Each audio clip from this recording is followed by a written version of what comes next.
and insights to make the best radio and alternative media. Now it's time for you to give something back and play a vital role in the future of America. Be as generous with us as we've been with you. Click on the donate banner at AmericanFreedomRadio.com or volunteer by emailing AmericanFreedomRadio.com. Vaccine, psychotropic drugs, and artillery batteries not included. No rules, no rules, no taboo topics, no taboo topics, no fear of doom, no fear of doom. We are American Freedom Radio, American Freedom Radio.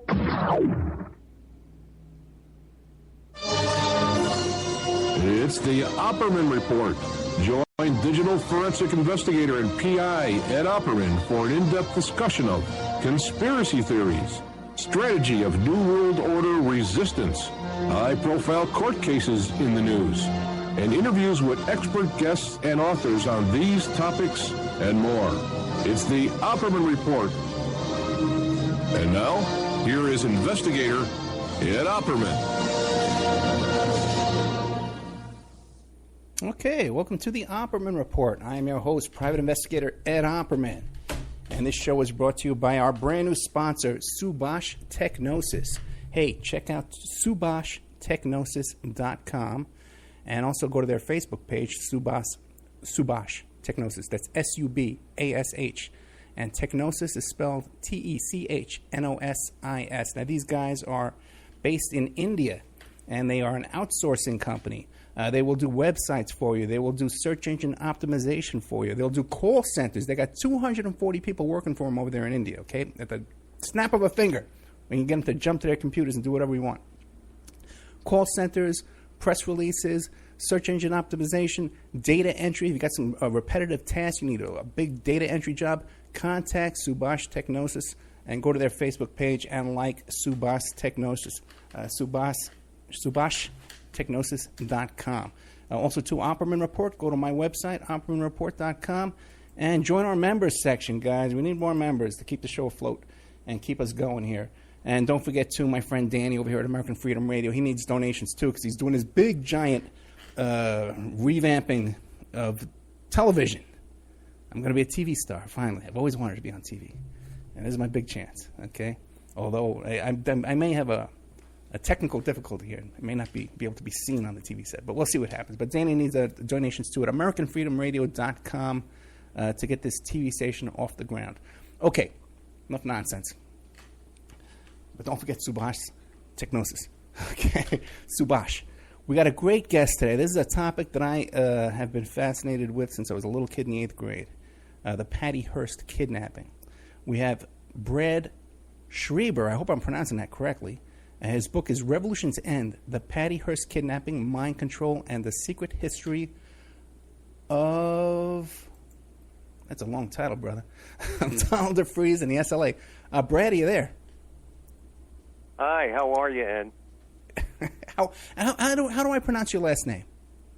Schreiber. In German, Schreiben is writing. So I tell people I had absolutely no choice in the matter. Ah, very cool. Okay, I'm German, Opperman. I should have known that. Okay, so tell us a little bit just about yourself, Mr. Schreiber. Who is Brad Schreiber?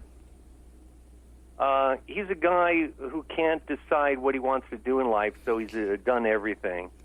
Back in the 70s, when I was rubbing shoulders with people involved in the Patty Hearst SLA kidnapping drama or trauma, I had a comedy group or two in the Bay Area. I worked in TV, radio, stage, got involved in theater, founded the San Francisco Playwrights Center in the Bay Area, moved to Southern California, got involved as a television writer-producer, started publishing books.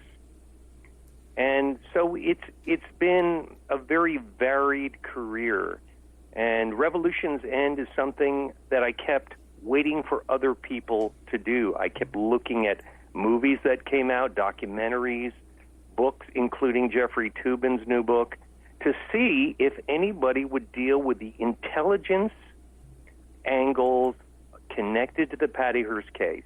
If anyone would deal with the mind control experiments used on Northern California prisoners connected to the Patty Hearst case. And no one wanted to touch it. And I finally said to myself, you know what? You have to write this book. No one else is going to do it.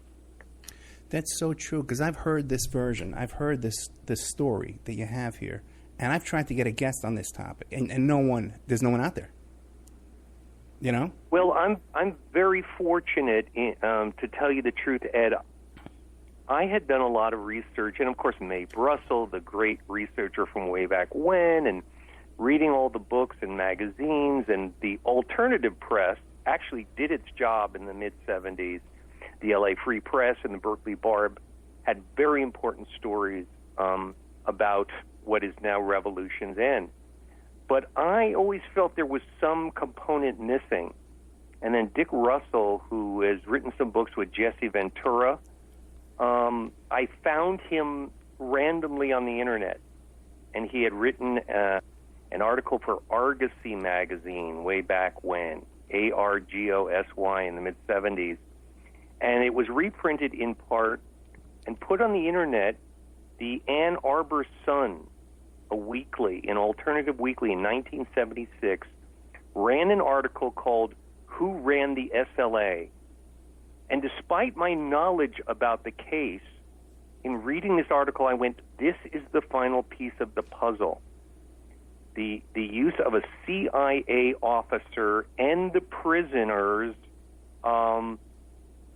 who underwent behavior modification in order to create a group that then lured in unsuspecting white radicals and became the Symbionese Liberation Army. And I dedicate the book to Dick Russell because of that groundbreaking research that he did. Very cool. And Peter Dale Scott wrote like an intro? Peter Dale Scott, God love him, gave me a wonderful blurb, as did David Talbot, who wrote the book on Allen Dulles and the CIA, The Devil's Chessboard. And thanks to Peter Dale Scott, I'm talking with you. He introduced us. Yeah.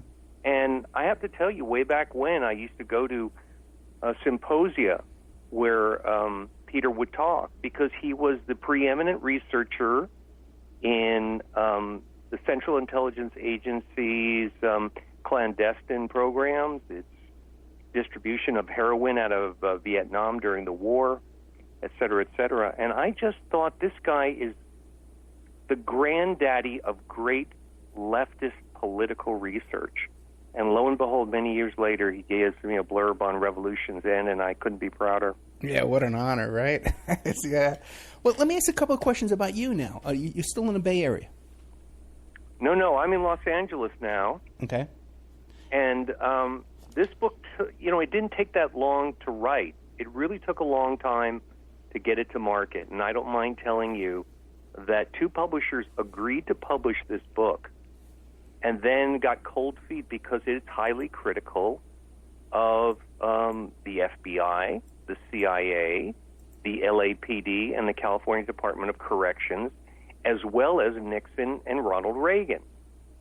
And even publishers who had published books on the Black Panthers went, Brad, it's not that we doubt your research. This is not the kind of book we normally publish, and we feel uncomfortable. And then finally, God love them, Skyhorse Publishing in New York, which has done some remarkable work, agreed to publish Revolution's End, and I'm very grateful. Yeah, I believe we've had a few hosts on from Skyhorse, authors from Skyhorse in the past. Now, you said earlier that you had rubbed shoulders with some of these SLA guys. How old are you, first of all? How old are you? You look like a young guy. I'm an old guy. How old? I just sound young. Never mind how old I am. I saw your picture. You look young. I'm sort of giving it away, Ed, by telling you that I had a comedy group in the 70s in the Bay Area called the Burlingame Philharmonic Orchestra. And one day we were booked into a crummy little club in San Francisco because our manager said, "Oh, my friends Joe and Russ are going to love that bit you do about Patty Hearst for Kraft Philadelphia cream cheese." And I said, "Well, who are Russ and Joe?" Assuming, do they own a comedy club? Are they managers? How are they going to help my career? And he said, I'll tell you when you meet them. So we do the gig, and when we get to the Patty Hearst for Kraft Philadelphia cream cheese, because Patty by then was kidnapped and the story was unfolding, these two straggly-looking guys in the back of the house laugh hysterically and literally fall off their chairs. At the end of the show, my manager introduces me very quickly to them, first names only. Hey, this is Russ and Joe. They shake hands with the three members of the Burlingame Philharmonic, and they're gone. So now we're walking outside, and I say to my manager, for God's sake, who are these guys? Did they own a comedy club? Who are they? He goes, oh, they're Joe Ramiro and Russ Little of the Symbionese Liberation Army. They're friends of mine. Get the hell out of here. I said, do you mean to tell me that you got us a comedy gig for which we were paid no money so that we can entertain two members of the SLA, a group that had murdered the black Oakland school superintendent, Dr. Marcus Foster? And shortly thereafter, I parted ways with my manager. But interestingly, neither Russ Little nor Joe Ramiro was directly involved in the murder of Marcus Foster.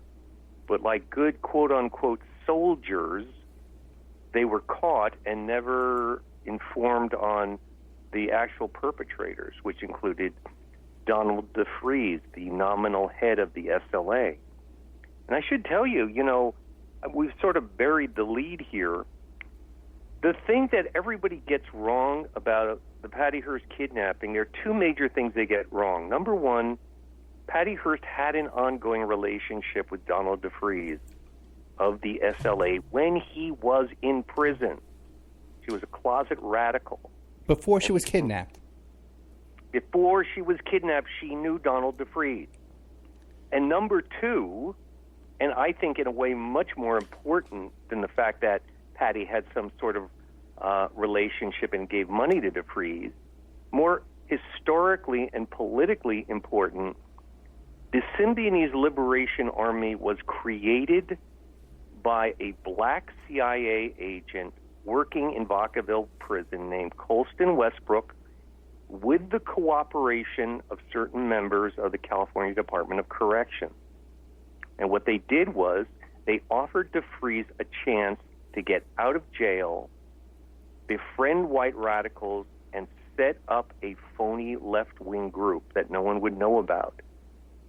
And in the process of robbing banks and the murder of Marcus Foster, the phony SLA destroyed the legitimate new left movement in the Bay Area, which was the focus of left-wing politics in America in the mid-'70s, and it began the process of militarization of the police, because the SLA, as you recall, Ed, was 6 members were wiped out in a shootout and fire in Los Angeles in '75.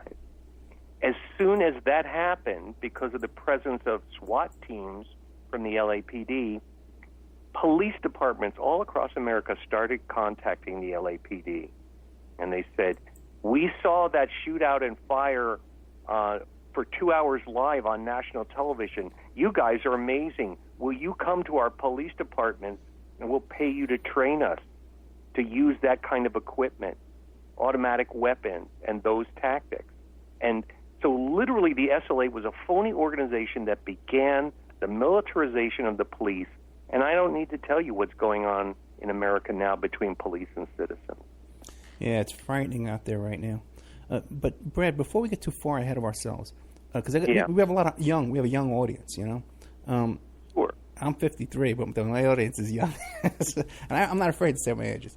But let me ask you a question. Now, tell us the story of the SLA and the Patty Hearst kidnapping. Give us the broad overview of what people see in these movies and stuff.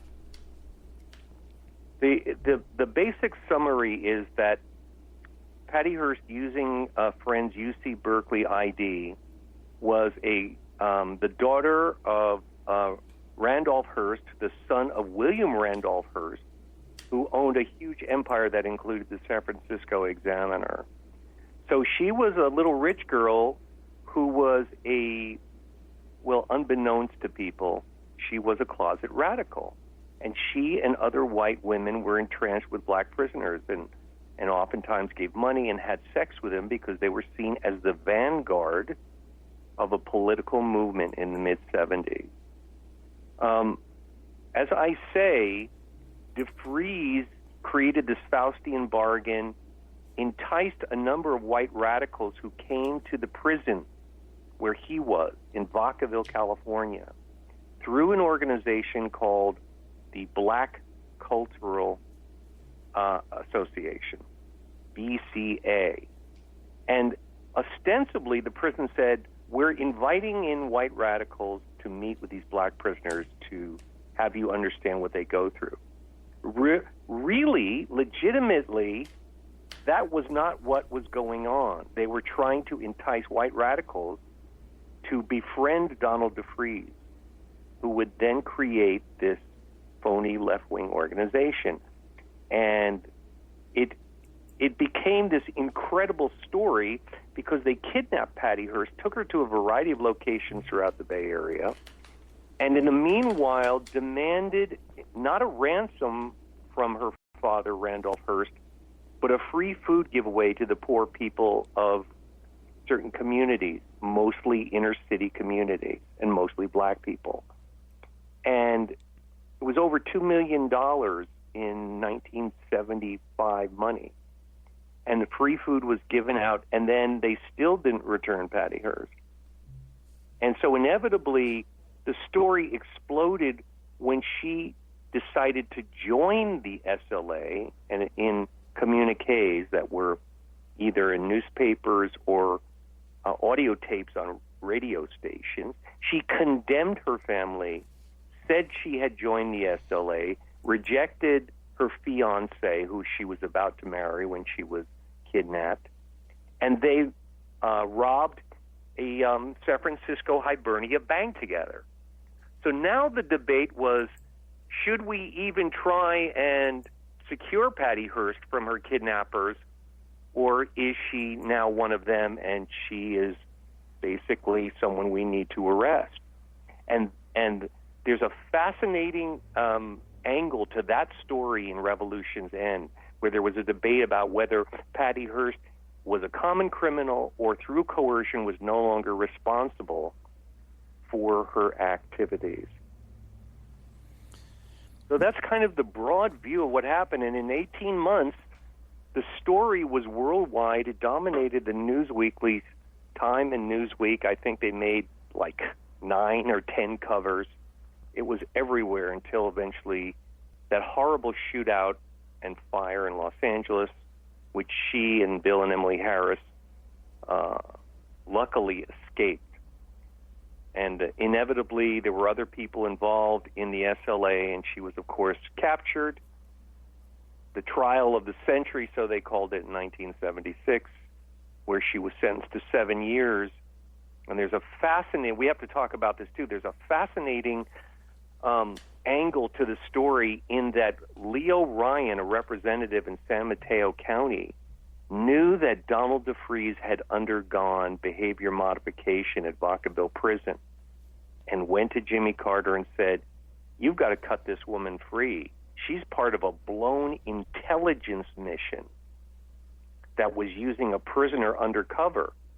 And she didn't set up her kidnapping, and she wasn't responsible for what happened to her. And she was convinced that she would be murdered by the FBI and the police and eventually join this group. So that's the kind of rough overview and some of the other really interesting tangents about her state of mind, the legality of the case, and really what the state of California, through Reagan, Attorney General Evel Younger, and the California Department of Corrections Director Raymond Procunier all did. They all knew about this program that created a phony left-wing group, and it was devastatingly effective, Ed. Now, Leo Ryan, that's the one that died in Jonestown. Yes, indeed it is. That's a coincidence. Oh, it's no coincidence, buddy boy. Look, I don't like people who use the term conspiracy theory. Yeah. Whenever they say, Brad, you're a conspiracy theorist, I go, no, I'm a conspiracy scientist. I'm interested in conspiracies and then finding facts that support my case rather than picking on sort of tangential, factoids. So let me tell you a fact. The 5 adult children of Representative Leo Ryan of San Mateo County, Northern California, after Jonestown, filed suit. There is a record of it, filed a suit against the Central Intelligence Agency. And in that suit, they said that Jonestown had been created as a behavior modification program, and that they knew that Leo Ryan was going there to break it up because he was one of the greatest adversaries of the CIA in the history of our country, and that the CIA was responsible for the murder of Leo Ryan. And not too surprisingly, the case was thrown out of court. It didn't even hear it. So obviously, those 5 adult children of Ryan had to have facts to bring this case to bear on the government. I'd love to get a look at those documents. It's heartbreaking. Yeah, I'd love to get a look at those documents, you know? Well, you know, that's the thing about researching Revolution's End. Dick Russell had saved 40-year-old documents that he handed me, and as a private investigator, you know that, you know, asking somebody what happened and actually having the document are two different things. And I don't think I could have, as I said, written this book without Dick Russell's 40-year-old, 3-inch thick file of documents that probably don't exist anywhere anymore. And they include court records about Donald DeFreeze, affidavits from prisoners and investigators and lawyers. And it's a wild story. And I had to leave some of it out because I couldn't fit it into the book, but it fascinated me. Okay, now, you mentioned that Patty Hearst was going into the prison, part of this group, this Black Cultural Association. And she was having sex with DeFreeze in there. Now, was this with the consent, or were they sneaking around? What was the operation there? No, it's really interesting. So the mid-'70s this is especially for people who either haven't researched this or weren't even alive, who are your listeners. The prison system in Northern California was unlike any other prison system in America at that time and any prison system since.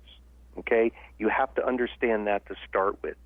The reason is people like George Jackson, a black convict who was a revolutionary, was inspiring a lot of white and Latino radicals. And so what happened is the California Department of Corrections went, my God, you know, there have been shootouts and stabbings in prison. We have to take control of this. So what they started to do, especially under Raymond Procunier, who I mentioned earlier, the director of the CDC, is they started using prisoners as snitches because they wanted to control all the political stuff going on in prisons like San Quentin, Folsom, Soledad, Vacaville. These were hotbeds where white radical attorneys would go to black prisoners and say, hey, I'm communicating with this group on the outside, with the Black Panthers or Venceremos or this other group. And the only way that the CDC saw that they could sort of destroy this movement, this communication between black revolutionary leaders and the Panthers and other radicals, was to actually go to prisoners and say, we will make you a drug dealer. You can deal anything from marijuana to heroin, and you can keep 30% of the money that you make among prisoners, and the correctional officer would keep 70%. And you now answer to us, and you tell us what's going on within the prison. It was so out of control, Ed, and this is one of the main reasons I wrote Revolution's End. I could not believe how out of control it was, that certain prison officials would go to guys and say, we want you to cooperate with us. And if the prisoner said, no, I don't want to, they would say, well, we're going to throw you in isolation for 4 or 5 months. See how you like that. Or they would threaten to have them killed by a rival gang member. Or they would threaten to put a snitch jacket on them, that is, to accuse them of being a snitch when they refused to be a snitch so that someone else would take them out. It was completely insane. And within this incredibly dangerous and hostile environment, the CDC actually went to a black prisoner, a man in his early 50s named Robert Hyde, before Donald DeFreeze, and said, oh, you're a jailhouse lawyer and you're giving legal aid to other prisoners. We want you to be a snitch for us and tell us everything you find out about the politicization of prisoners in Northern California penitentiaries. And Robert Hyde said, I'm not going to be a snitch. And they put him in isolation for 5 months. Solitary confinement for 5 months, Ed, which would have driven anybody insane. Turned out that Hyde was a very strong-willed man, and he realized he would probably go mad or die. So after 5 months of isolation, he agreed to be a snitch and report back to prison officials about what he heard, while supposedly being a jailhouse lawyer and giving advice to other prisoners about parole and other legal proceedings. While he was doing that, they went to him and said, we are starting a gang. We are creating a new gang in the prison system in Northern California, and it's going to be called, you'll never guess, SLA. the Symbionese Liberation Army. And you, Robert Hyde, are going to be the nominal head of this. He goes, I'm not a gang member. I was arrested and thrown in jail for virtually for life because of possession of a handgun that I never used. And they said, this is what we want you to do. We want you to be the head of this gang, and it's going to be at the other prisons as well. And this way we can coalesce information. And basically Hyde said yes, but did not cooperate, and his life was endangered. And there's a whole strand in Revolution's End about Robert Hyde. I don't want to spend any more time on it, except to say that he was the first guy who was supposed to run the prison SLA. So there were two SLAs. There was the one I just described to you that served as a control mechanism for the politics within Northern California prisons. And then there was the relationship between Colston Westbrook and Donald DeFreeze, which I described, and then he created the SLA, and that was Patty Hearst and the other white followers. And Colston Westbrook was the CIA agent? Colston Westbrook was the most fascinating character in writing this book. I knew about him, by the way, when I lived in the Bay Area. Not only did Mae Brussell do important stuff, but again, the Berkeley Barb and the LA Free Press. Paul Krasner wrote about it in The Realist. So people knew that Colston Westbrook was a black CIA agent who had traveled extensively through Southeast Asia, Vietnam, Cambodia, Korea, and the like. And there's a strand in Revolution's End where I establish his connection to a guy named William Herman, Herrmann, who was the counterintelligence expert for Ronald Reagan when he was governor of California. And they were both in Vietnam during the Phoenix program. For your listeners, the Phoenix program was a CIA program that wanted to control civilians who might be cooperating with the Viet Cong. And it's one of the worst atrocities of the era. The CIA, in collaboration with the South Vietnamese police and other branches of the military, were responsible for the death of 20 to 40,000 civilians who were suspected but not proven of cooperating with the Viet Cong and the North Vietnamese Army. Colston Westbrook's job when he was in Vietnam under the cover of a CIA proprietary called Pacific Architects and Engineers, his job was to oversee the interrogation centers that pulled in these suspects in the Phoenix program. And so when he got out of Vietnam, they offered him a job running the Black Cultural Association at Vacaville while using the cover of UC Berkeley as an Afro-American Studies professor. And he picked the one guy. Look, if I can do this, I normally don't read from my book, but there's 3 paragraphs that summarize this perfectly, Ed. Okay. Would it be all right to read it? Sure. You got a great voice. You got a great storytelling voice, yeah. Thanks. So he was called, Westbrook was called the, I love this term, outside guest coordinator. Yeah, right. All right, so this is on page 46. It's like 3 paragraphs, and it just will cement in everybody's mind this relationship.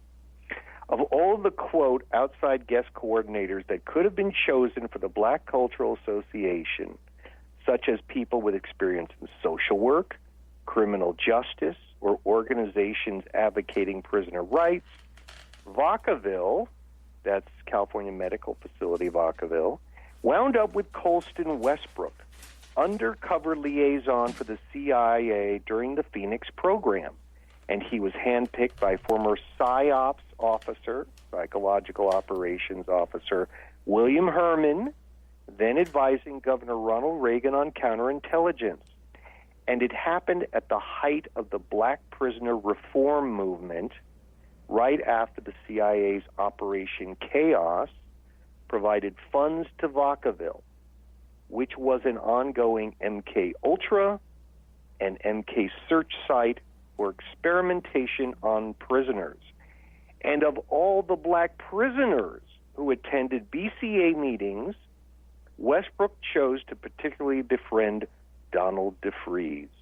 The handsome, shy, wide-eyed convict was quiet, compliant, had no political ideology, had no regular visitors at first, and most importantly, he had been a police agent for the LAPD. He could be manipulated, and if he resisted, Vacaville could threaten to expose him as a former snitch, a status that would endanger his very life amongst certain prisoners. So that's what I kind of left out in talking about this wild story, is DeFreeze started out setting up Black Panthers for arrest around Watts in Los Angeles. And he was a petty criminal, and he also perpetrated crimes on his own. And finally, after a dozen of them, they said, this guy is completely unreliable, the LAPD did. They threw him in jail, and that's where Colston Westbrook came back from Vietnam. He's tasked to set up this supposed Black prison group that's going to rap with radicals. Can you imagine, just on the face of it, Ed, is there anything more absurd than a law and order governor like Reagan and Evel Younger, one of the most militant attorneys general, I always get that wrong, in U.S. history, are going to invite white radicals to talk to Black prisoners during a time when Reagan and Younger are fearful of the whole political movement of Black prisoners. It obviously was a setup. And in fact, when Donald DeFreeze got out of prison, he escaped from Folsom. He was transferred to Folsom. The white radicals that he talked to all thought he had to be an agent. The reason was the first thing he talked about when he got out of Folsom Prison was he'd go to white radicals and go, hey, man, I need a hitman. You know anybody who's a hitman? And the radicals, who honestly advocated the overthrow of the government, were stunned. They go, we don't kill people. We don't use hitmen. And then he went to other white radicals and said, hey, man, I'm hiring myself out as a hitman. Clearly, Donald DeFreeze was being tasked with undercutting the legitimate left-wing movement that existed in the Bay Area. And Westbrook played him like a fiddle.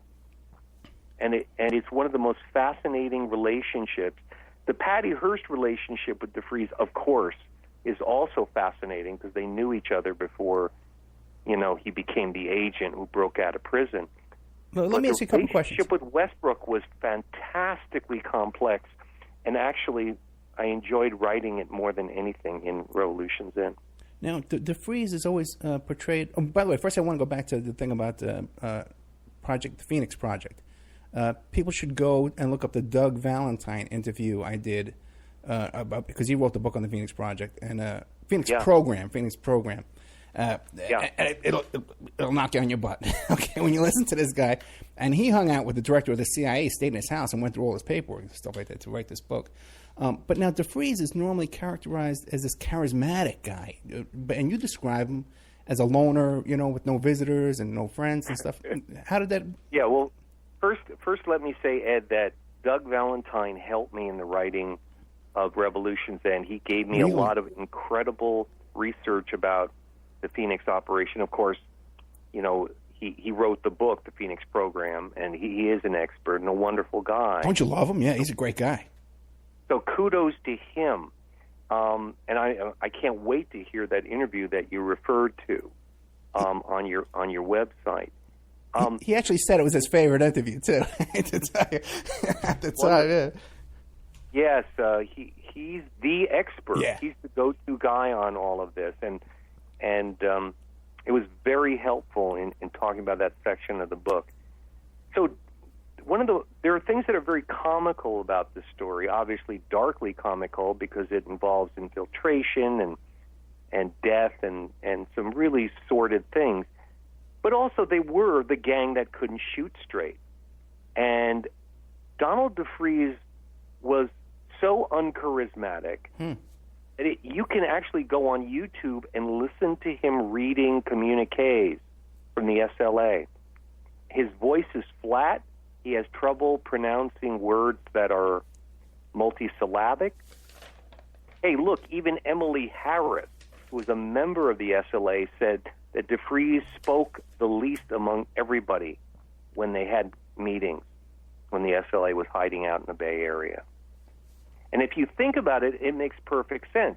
This man must have been terrified out of his mind because he knew that if the white followers found out that he'd been associated with the LAPD and the prisons and the CIA, they might well have killed him. And if he didn't do the bidding of the people that said, we want you to be a police agent, they might have killed him. And I make the point that out of all of the black prisoners, and there were a lot of them who cut deals with correctional officers and did become snitches and did become drug dealers within the prisons, they couldn't find a single prisoner who would agree to basically be part of the SLA except Donald DeFreeze. And the only reason was that he had already basically done it to stay alive. I take a very humanitarian approach to researching DeFreeze. Most people talk about him as a petty crook and a psychopath.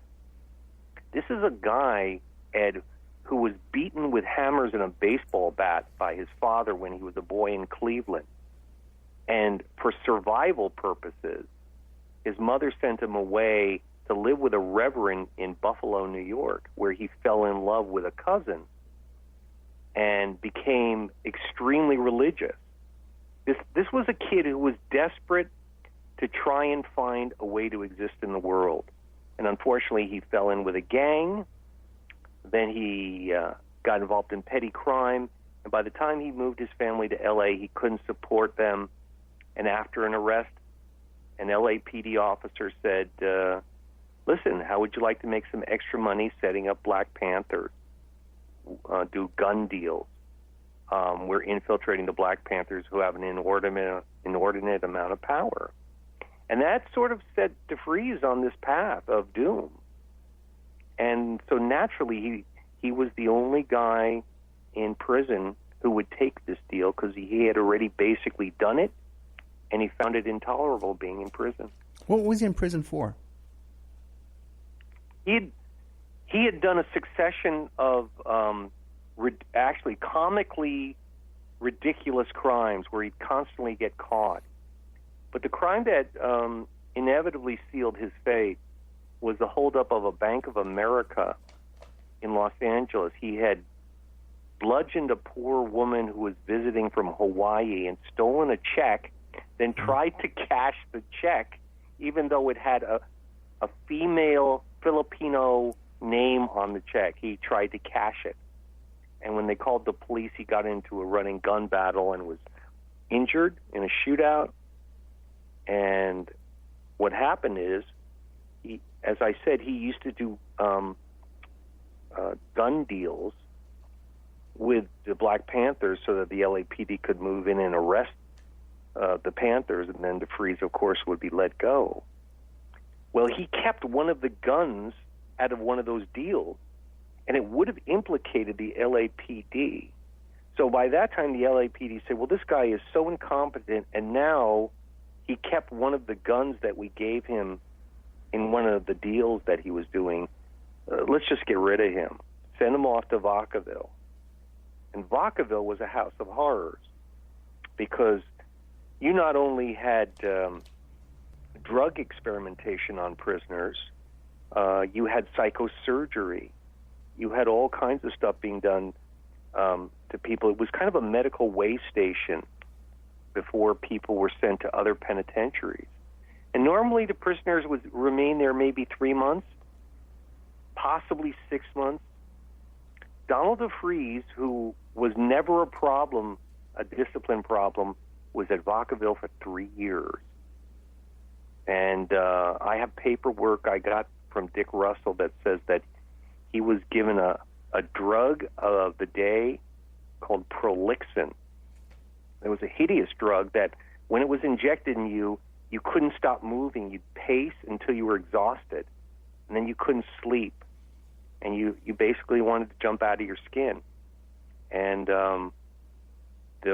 Vacaville excelled in these kinds of medical experiments, which would see how far they could push certain prisoners and see what they might be able to make them do. And clearly, here's the last point before I shut up here. No, you're great. Is that at Vacaville, there were so many other prisoners, including a prisoner named Clifford Jefferson, who knew a lot about what went on with the CIA and the SLA. There was so much experimentation, and the way they got away with it is Vacaville would ask the prisoners, we're going to throw you in isolation, and we're going to beat you up, and we're going to have somebody else in the rival gang take you out, unless you agree to some experiment. And if you agree to these drug experiments, we ask you to sign an informed consent form so that no one can say we're doing it against your will.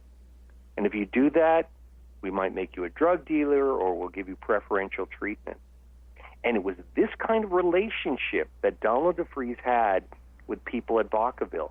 He was cooperative. He allowed them to use drugs on him, and in exchange, he not only became a drug dealer of marijuana, but he had white female radicals who visited the prison allowed to have sex with him, something that was basically unheard of even at that time.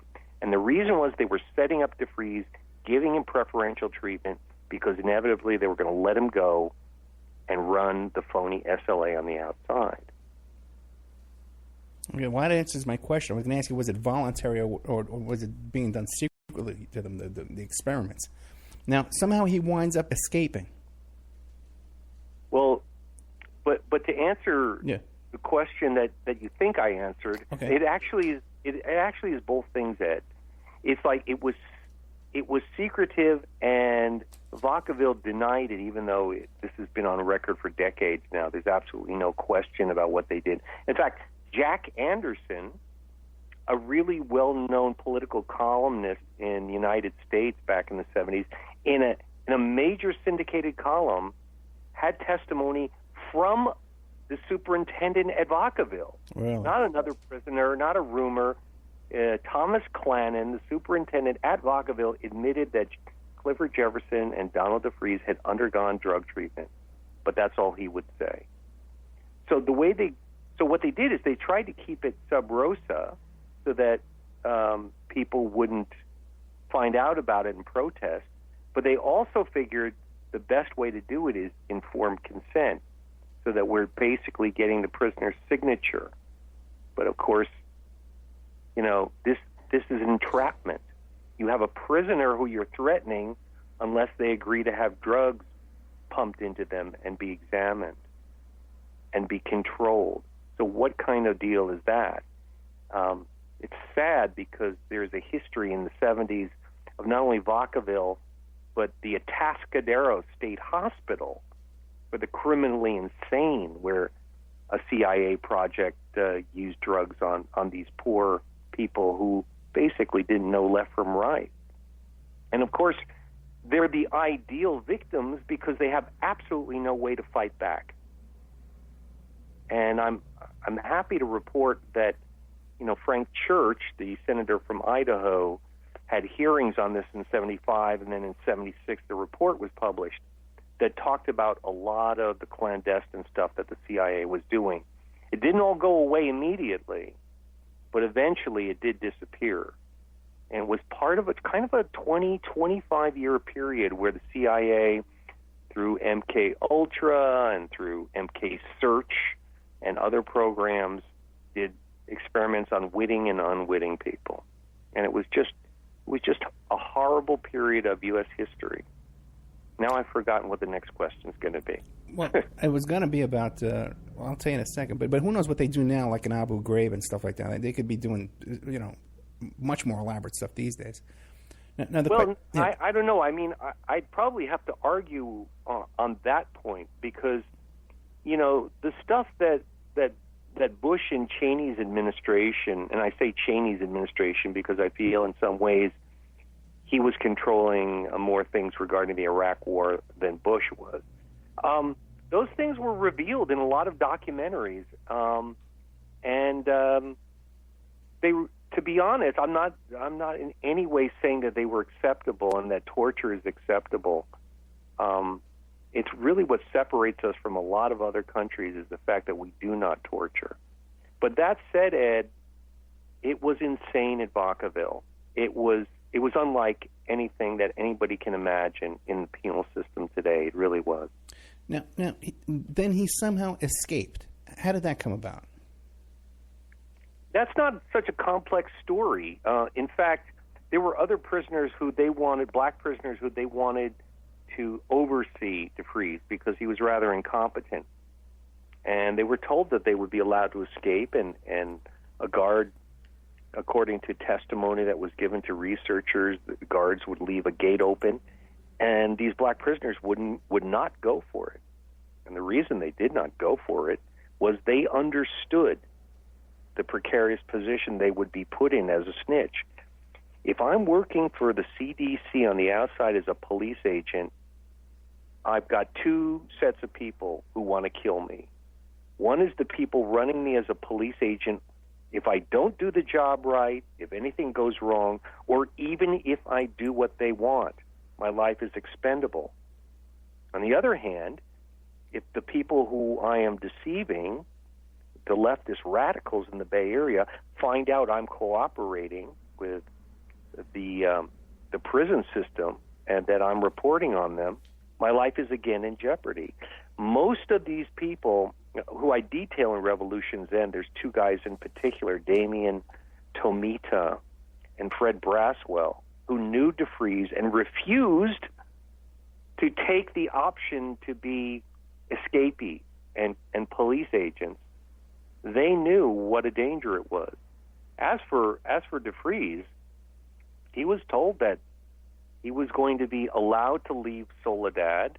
There was a car waiting, and he escaped. And there's a guy named James Mayfield who was the guy who enabled him to escape to the Bay Area. No, so the guys who helped him escape, these were real radicals, or they were like FBI, CIA guys? Well, no, and this guy is really fascinating, James Mayfield. He was a guy who worked with Westbrook at the Black Cultural Association. So just as Westbrook was a CIA agent who then was cooperating with the California Department of Corrections, James Mayfield is a very sketchy character who more than one person, including, by the way, Patty Hearst herself, identified as the guy who waited outside Soledad prison and drove DeFreeze to the Bay Area. Inevitably, there's a whole interesting section of Revolution's End where DeFreeze befriends a woman he was having sex with when he was in prison, Patricia Soltysik, who became one of the members of the SLA, and they lived together in Berkeley for a while. And it's quite a wild story, because if you think about it, there are 3 women in a supposed revolutionary organization who had sex with the black prisoner who is the head of it.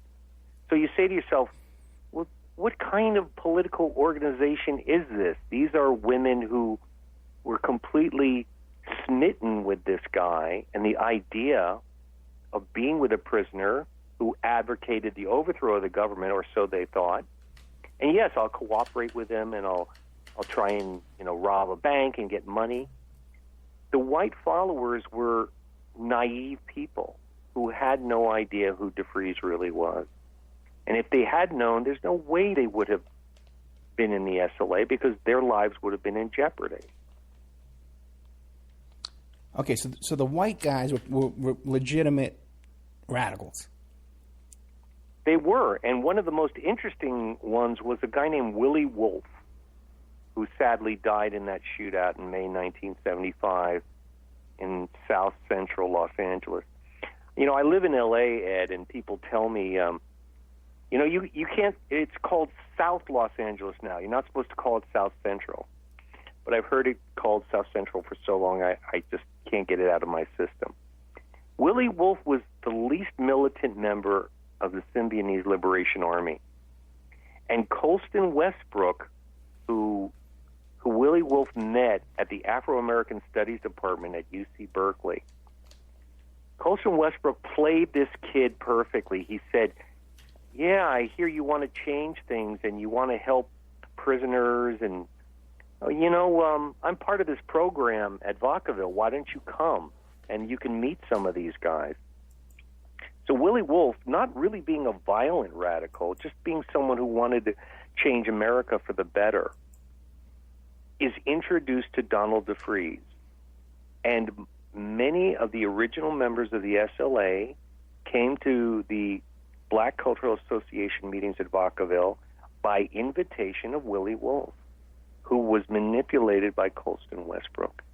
And he was a sweet kid, and it's so complex that I won't go into it now, but if you read Revolution's End, you'll see that Willie Wolfe started to suspect who Donald DeFreeze really was, and he wanted to leave the organization. And at one point, he was the only member of the SLA who left the Bay Area and spent time with his father in Pennsylvania and was having serious doubts about going back. He's really an incredibly tragic figure, and not at all the kind of, we got to go out there and kill pigs kind of guy at all. He was a very decent kid. And most of these people, by the way, were highly educated. A lot of them were college educated. And they just were living in a period of time that nobody now can understand, where they thought that the government of the United States was racist, and that we were wrong to be in Vietnam, and that Nixon and Reagan were law and order fascists, and they had to be stopped, or we would all wind up, being put in prison camps. That's literally what they believed. And on top of that, they naively believed that there could be a revolution, a military revolution in America, which, of course, considering the power of the military and the police in America, is absurd. But their intentions were good. They were not jihadists. They were not pure terrorists who simply wanted to kill people. They wanted a better and more just country, and they had no idea how to go about affecting it. Oh, boy, we got a commercial coming up. Brad Schreiber.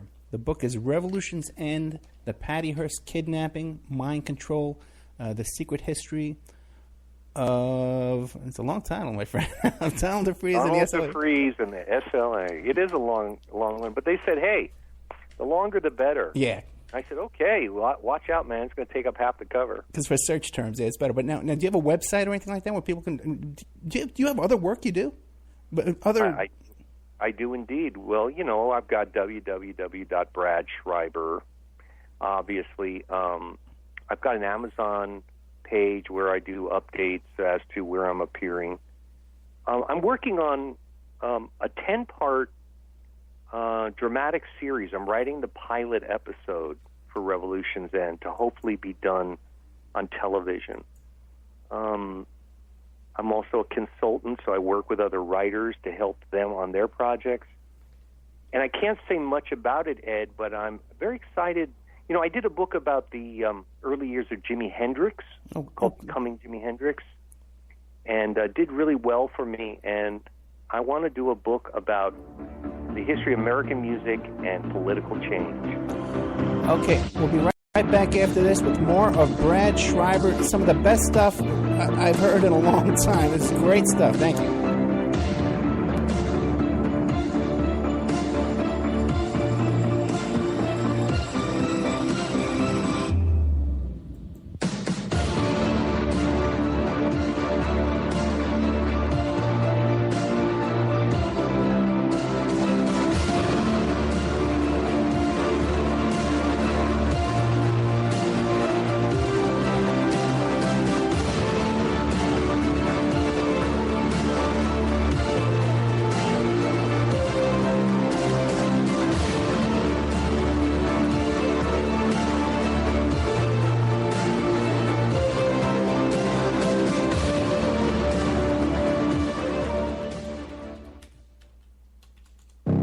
Welcome to the world's meeting place.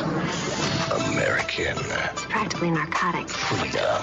Oh, yes. I like very much. Radio. You're an American institution. American Freedom Radio.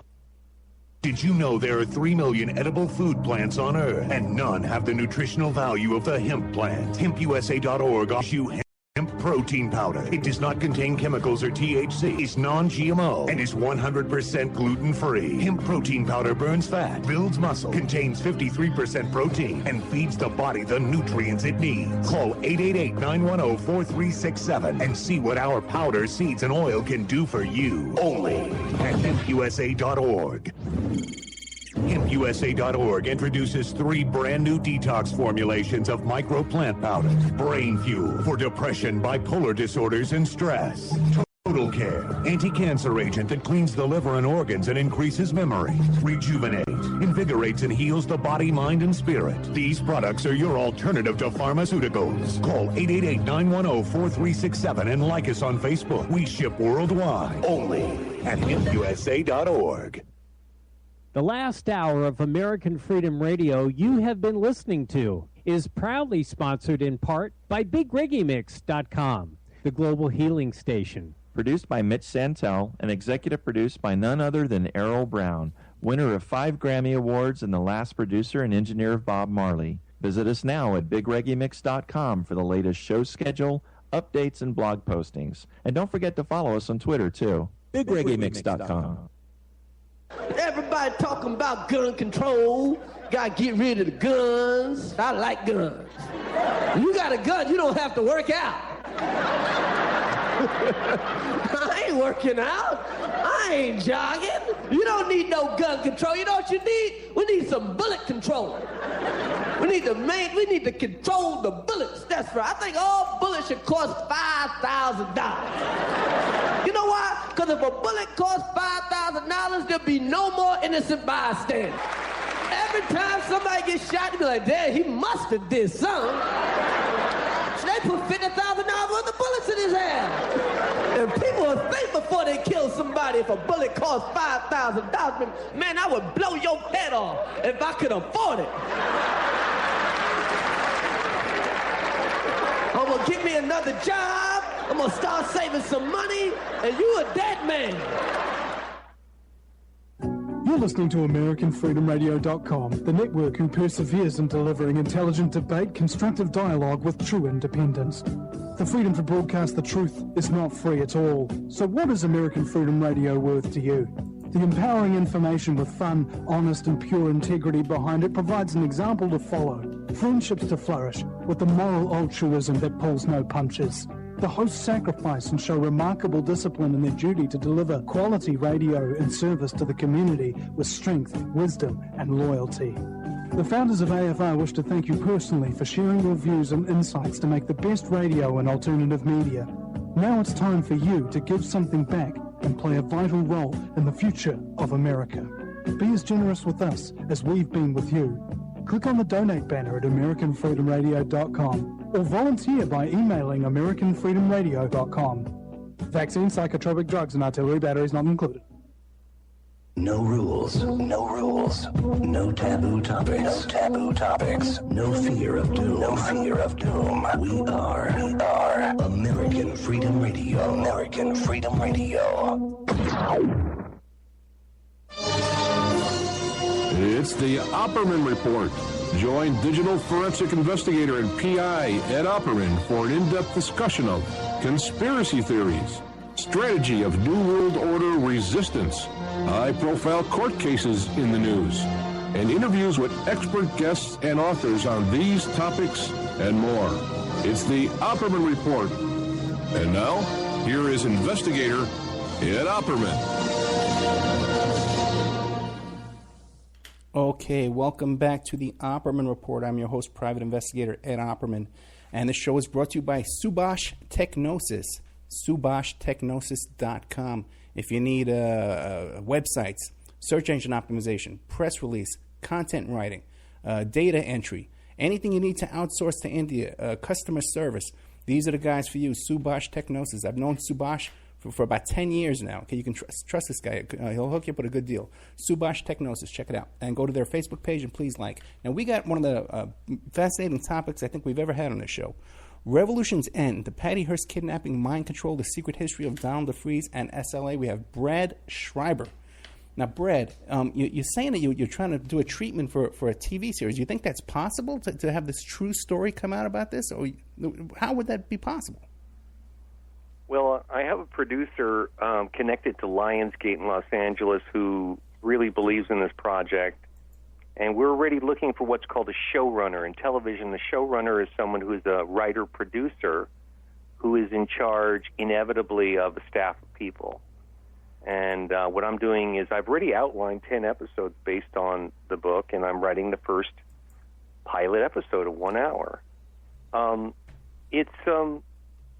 It's a story that you could go off in a lot of different directions, but obviously for the purpose of doing a 10-hour series, you have to sort of concentrate on certain characters and let other things go. Well, one of the characters, as I said, who I'm most fascinated by is Colston Westbrook. At the time that he and Donald DeFreeze were interacting, he was 36 years old. He could speak 6 or 7 languages, including Swahili and Chinese. He talked like sort of in what they used to call jive or street language. He used the N-word with incredible frequency. And he was literally a CIA officer who, if anybody accused him of anything, he'd accuse them of being snitches or trying to keep down the black prisoner movement. He was a fascinating character, and in Revolution's End, I follow carefully all of his quotations and all of his public appearances, and you can see how he started lying and he started losing credibility in the public eye. And for me, one of the most fascinating moments in the real-life story of Donald DeFreeze and Patty Hearst and the SLA is a communique in April of 74. She was kidnapped, remember, in February of 74. And in April, DeFreeze pronounced a death warrant on 2 people that he knew who he now was very paranoid, of course. He was afraid of being killed. He named 2 people as snitches. And then in the communique, Ed, he named Colston Westbrook as an agent of the CIA. Whoa. Now, this has been verified by more than one person that Westbrook was in the CIA. This is not theory. So the question becomes, how did Donald DeFreeze know that the guy that he met at Vacaville, who was having white radicals and black prisoners talk, was in fact a CIA agent. How did he know? In order to accuse him publicly, and it appeared in newspapers across America. What drove me crazy is that nobody followed up on this. Nobody questioned why this guy who's supposed to be in charge of the SLA is saying, Colson Westbrook's CIA. Why didn't they check it out?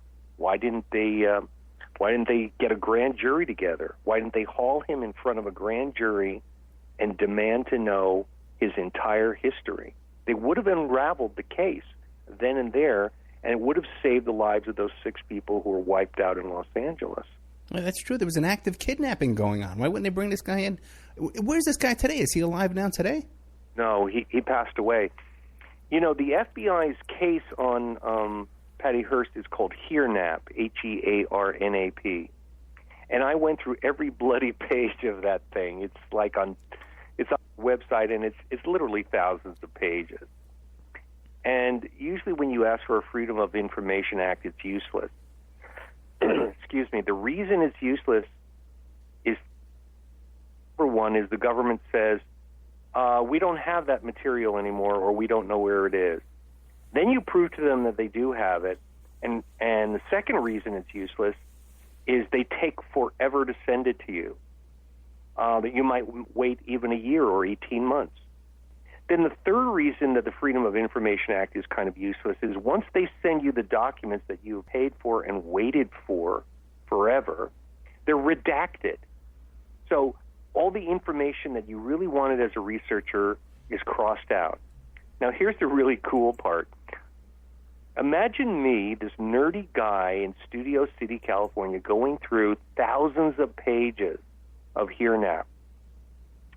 And I come to one page that has redacted the name of the person, but it keeps the interrogation, the Q&A between this person and the FBI intact. And I read the interview, and I see that the FBI agent says, and so tell us more about when you were running the Black Cultural Association at Vacaville. So I go, oh, my God, that's got to be Colston Westbrook. Well, he absolutely lied to the FBI. He said he refused to answer certain questions that they asked. He had a lawyer present. And he said that he had no idea who Willie Wolf was. He had, in fact, driven him to Vacaville prison and introduced him to DeFreeze. So Westbrook was this guy who was bigger than life. He was incredibly bright, and he was constantly being questioned, and he loved the attention. And he thrived on people suggesting that maybe he was involved in some way, and he just thought it was great fun. And even though he died at 51, no one ever brought him to trial for his involvement in this case. Fascinating. Now, DeFreeze escapes prison. What's the first thing? What does he hook up with? What does he do next? Was he a full-time operator then for the CIA? What was going on? No, it's really intriguing. You know, he hooks up with inevitably with Patricia Soltysik, who one of his 3 white girlfriends who visited him when he was in prison, and Nancy Ling Perry. So the 3 of them are kind of the early core of the SLA. Then he winds up in East Oakland. A good choice if you think about it, because East Oakland in 1966 is the birthplace of the Black Panthers. Ironically, the group that Donald DeFreeze was infiltrating when he worked for LAPD. And then other people are sort of falling in with him. Now, the area that I think is most ignored in research about Donald DeFreeze and the SLA, because Patty Hearst, of course, sucks all the oxygen out of the room. It's fascinating, you know, a rich white girl kidnapped and becomes a bank robber. And everybody tragically overlooks the fact that Dr. Marcus Foster was murdered, and that his second-in-command, Robert Blackburn, was seriously injured and has suffered in pain, although he lived from the November shooting, November of 73, I believe. So here's the big question. Donald DeFreeze, while a petty criminal, has been manipulated by the CIA, given drugs at Vacaville, allowed to escape to set up a phony left-wing group, and now a black superintendent, the first one in the history of Oakland schools, is murdered by his group. Why is he murdered? Who decided he should be murdered? In Revolution's End, I make a strong case that it was Westbrook who basically allowed DeFreeze to get out of prison, get out of jail free card, like in Monopoly. And then once he was out, not knowing it before he left, but once he was out, he was told, this is what you're going to do. You're going to try and get someone to kill Marcus Foster. That's why when the San Francisco Chronicle and KQED television in San Francisco reported that white radicals had met DeFreeze and that he said, hey, man, I'm a hitman, or hey, man, where can I hire a hitman? That very likely what he was doing was trying to set up the murder of Marcus Foster. Well, nobody in the far left in the Bay Area was about to become a hitman. They didn't even rob banks. So I believe, based on Clifford Jefferson, a convict who was friends with DeFreeze, based on his testimony, that at the BCA, Colston Westbrook used to talk about Marcus Foster and used to spread lies, that it created the context to then order DeFreeze to take out Marcus Foster.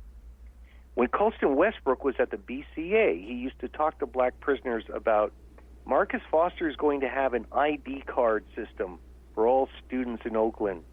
He's going to turn it into South African apartheid. All these lies. The fact of the matter is Marcus Foster was a brilliant man and a moderate man who had the respect of everyone in Oakland, from the right wing all the way over to the Black Panthers. And no one ever understood why a left-wing radical group would kill a black superintendent who basically was loved by everyone. The answer, in my opinion, based on my research, is that Marcus Foster made one error in terms of the right wing, and that was he was talking with members of the Black Panthers. And while he wasn't allowing the Black Panthers to change anything in the Oakland school system, he talked to everyone. Elaine Brown of the Black Panthers went to Marcus Foster and said, hey, what if we provided security for Oakland schools? Well, Marcus Foster knew that, the establishment under Reagan was not going to stand for that. So he politely demurred and said, no, thank you, Elaine, that's not a good idea. But the very fact that he was talking with them was the worst-case scenario in the minds of Reagan and Evel Younger and Raymond Procunier. In essence, for the first time in history, Oakland schools is being run by a black man who is now talking to the Black Panthers and is going to allow them to have influence in the birthplace of the Black Panthers, Oakland, California. We have got to find a way to take him out, and the best way to do it is to find a black prisoner who murders him and will take the blame for it. And in the process, if the murder of Marcus Foster instigates any action on the left, such as white radicals or Black Panthers engaging in gun battles, it's the perfect legal pretext for law enforcement to move in and sweep them up. So it would have accomplished more than one goal. And in fact, no one, left, right, or center, in the 70s ever figured out the real reason why Marcus Foster was murdered by a left-wing group. And this is the first time in book form that anyone has sort of suggested, here's what was going on, and here's the reason why. DeFreeze didn't want to kill anybody. He just wanted to get out a free card and maybe be a snitch and live with a couple of white girlfriends in Berkeley. That's all he wanted.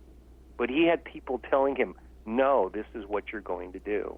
And I believe, the end of this whole little diatribe, Ed, is I believe that's why he identified Colston Westbrook in an SLA communique that was read in every goddamn newspaper in America. because he felt betrayed. He thought, okay, it's okay to be a snitch and get out of jail and kind of report back to you. That's fine. But no, now you're going to blackmail me into murdering somebody, a man of my own race? He was furious with Westbrook. Problem, of course, is he was powerless to really do anything.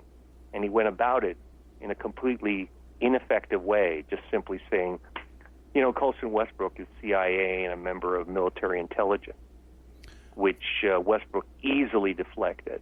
But that's why he said that. So those are the two things that people never answered in the 70s. Why kill Marcus Foster, and why is the head of the SLA saying this guy is the CIA?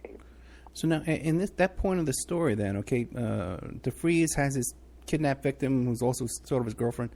So he's out of their control now. He's no longer being handled by anybody. To make that accusation against Westbrook. Well, here's the thing, and this is the part that I admit is conjecture based on everything else that I've said that is factual. The big question that I don't think anyone can answer is, and I actually say this in Revolution's End because I want to be a responsible journalist and not be considered a conspiracy theorist who doesn't really have any facts. I say in the book, I believe, based on all the evidence, that inevitably DeFreeze was ordered to kill Marcus Foster and went ahead and did it, and then went rogue and said, you know what, if you're going to come after me anyway, I'm going to be a revolutionary. I'm not going to pretend to be a revolutionary. I'm actually going to take these people, 3 of the women I've actually made love to, these other people who are willing to die for me, and I'm going to be their leader. I'm not going to be a snitch anymore. But of course, there were many other terrible decisions that were made, including the decision to leave the Bay Area and come to Los Angeles, which inevitably led to their doom. So then, do you think that Patty Hearst was in on the kidnapping the whole time? No, think of it this way. There's nothing illegal. There literally is nothing illegal in visiting a prisoner and even having someone arrange for you to have sex with that prisoner and giving that prisoner money for his political movement. That is not against the law. Now imagine that prisoner then says to you, hey, you don't get along with your sisters. What if we kidnap them and we get money for the movement and then we let your sisters go unharmed? And what if you say, you know what? I don't think I want to visit you anymore. So what really happened between DeFreeze and Patty, and this is based on the research by Lake Headley, a private investigator like yourself, a brilliant private investigator who Vincent Bugliosi of Manson murder fame called the best private investigator on earth. Lake Headley, as well as other attorneys and investigators, went into the prisons and talked to all these people and found that Patty Hearst broke off the relationship with DeFreeze because she was frightened of him. She didn't know that he was a police agent. She didn't know he was cooperating. She thought he was merely engineering his own escape. And when she said, you know, I don't want to have anything more to do with you because you're talking about kidnapping my sisters, he was furious. And that's when he went to the people who were going to break him out and said, I know you're talking about what we might do on the outside. Well, I want to get even with Patty. What if we kidnap her and we, get this money? And they said, yeah, that's a great idea, Don. We like that. And that is why Patty Hearst was kidnapped instead of, the head of the Union Bank or the head of the Bank of America or, the head of Del Monte Corporation or all the other people that the SLA had on their list of potential enemies of the state. I mean, that's what people were fascinated by, Ed. It's like you're this radical group and you're talking about fascism and corporate totalitarianism and, and there's an argument to be made there, by the way. And you're talking about potentially kidnapping all these corporate heads and people who represent the right wing and all the things you hate in American society. Why are you going to kidnap an art history major from Berkeley? And the reason was DeFreeze knew her, DeFreeze was angry with her, and he wanted to get even with her. And it still fit into the plans of the CDC and the CIA. Oh, man, this all makes so much sense, the way you lay this out. Of course it does. It only took 40 years for me to get on the Ed Opperman show and tell America what happened. Yeah. I'm sorry. You can imagine my frustration with Jeffrey Toobin's book. Oh. Jeffrey Toobin's book doesn't even mention the name of Colston Westbrook. Doesn't even mention it once. So, what are you telling us? You're telling us stuff we already knew about the bank robbery and the other people involved. And that's why, Ed, you have your show. Well, don't you think that Toobin always does being sycophantic, this is why there are shows like this, because there are people out there who go to Skyhorse instead of Doubleday and publish their book, and work 2 years and have 2 other publishers turn it down, even though they can't disprove anything in the book, because people either want to know or they don't want to know. And thankfully, you and your listeners want to know. Oh, yeah, people are starving for this kind of information. But now, don't you think that Toobin, he's always writing a whitewash for them, for them? You know what I mean? Let's put it this way.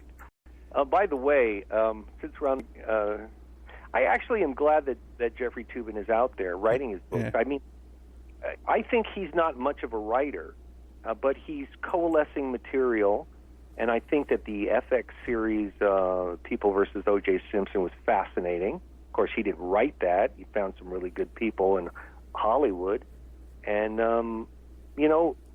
I think there was very little that I found useful in reading his book, with the exception, there's one factoid I love that he came up with.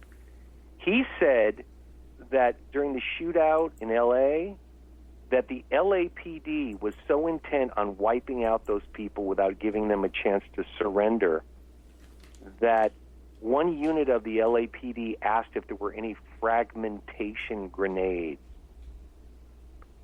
They were ready to murder those guys. They didn't want to even consider capture. And I didn't know that. Although in my book I show proof from an LA Times article that the LAPD used what are called pyrotechnic grenades, which are for outdoor riot control only, and they used those after the tear gas because after a 50-minute firefight, they just wanted those guys dead. Take it with a grain of salt. I've had people tell me that there's certain people that the government considers enemies, that they need to burn them. They need to burn them because there's some kind of theory that their souls will return in another life and come back after them. It's something along those lines, I don't know anything about that. Yeah, I'm about that, but just throwing it out there. Think of it this way. Yeah. If the LAPD used DeFreeze, and they in fact did, as a police agent, and members of the California Department of Corrections and a CIA officer have also used him. Governor Reagan's Attorney General has had direct control over the operation. Think about how many people will be embarrassed if Donald DeFreeze is captured and even in his addled mind goes, well, I'm going to tell you everything I know finally. There was just no way that could happen.